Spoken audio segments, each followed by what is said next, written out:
Hi guys, my name's Emma and let's talk spooky stuff.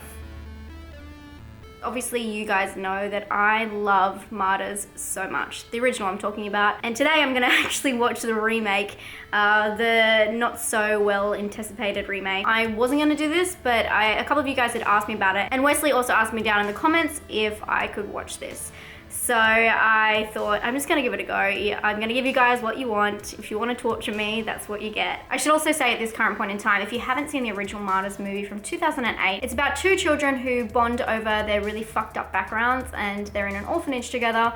One of the children, I think she must have come from like a family of abuse, and the other child was kidnapped and tormented, and when they grow up they decide to go back and get revenge on the people who did it to her. The reason I like it so much is because it comes in three little acts, I guess. One is their childhood, which is quite short. The second bit is kind of them going for revenge, and then the third bit is this long, crazy period of time where what they are and what their bodies are and what their souls are is really destined for something else. I think you guys obviously should check it out if you haven't, and please come back here if you want to hear about the remake. Here we go.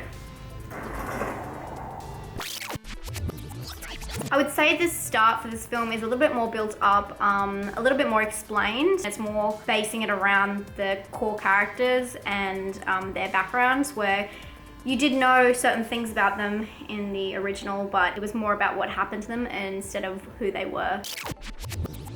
So that's an interesting development. In this one, they have some jump scares towards the start, really showing her psychological damage, I guess, from what had happened to her prior. I hope they're going to be able to progress on that throughout the whole movie. It just seems a bit silly to put that in at the very start. That's not really what the movie's about. So we've officially passed what I would have called before Act 1, which is the childhood stage. We're into Act 2, which is 10 years later, and this is around 12 minutes.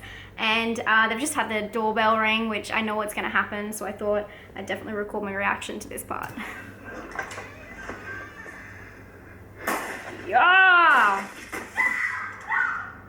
Yes, man. Okay. This is super similar to the original. Anna, or Anna, as we like to say it. I like her. She's great. Grown-up Anna. Great actress. I think she's really good. I'm not too keen on the main chick. What's her name? Lucy? I'm not too keen on her. Oh, Jesus. The action scenes are shot very similar in a way that, I don't know, everything's happening so fast that you don't see the face of the perpetrator. I really like that kind of juddery feel where you don't really know what's going on and everything happens really quickly. Maybe they haven't done it as much, but they've definitely kept that style true in the remake. That's interesting. There's been some hints kind of dropped about the ending and suggesting what they were possibly trying to do, where in the original they don't really talk about that, and that's why it is such like a amazing ending and a reveal, I guess. It makes it a little bit more stale, and it just has a completely different feel than the original. It's a bit more airy. It's also turning more into a film about trust and trusting your friend. It's giving more time and aspect into, I guess, my Act 2, what I want to call it, which I don't even know if there's going to be an Act 3 at this point. I feel like this movie just keeps spelling out things, and it's really losing a lot of that quality and that aftershock, which I do not think it's going to happen in this movie because they've given so much away.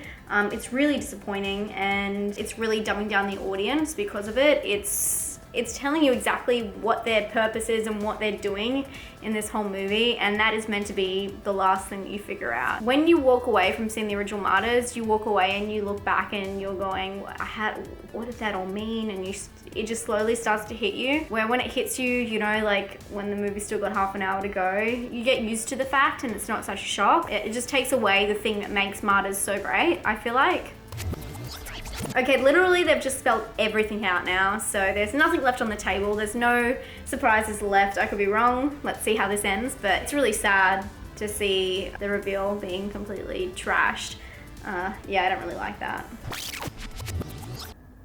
Wow, There you go. That is a different ending to the original. This one is very spelled out, very airy, it just explains everything into particular detail. Also with this one, in between the 3 acts, which I like to say from the first one, it's more of a fluid kind of change, which could be better for people. It probably isn't as jarring, not knowing what's going on one second, what's going on the next. So that's one thing I really liked in the first film, is the fact that you think it's about one thing and then it turns into a story of revenge, and then it flips again and turns into something else. This movie does not mean the same thing as the original means. It doesn't at all. It's the same movie interpreted completely differently. If I had just watched this remake and I didn't know about the original, it's hard to think what I would feel about it, but I was very disconnected from this film, and it's weird to watch a movie that is so similar but yet so different. I mean, it has all of the same scenes, but it just has a few more things worked into there, and the dialogue is just really dumbed down, to be honest, but I don't think it's a bad movie by any means.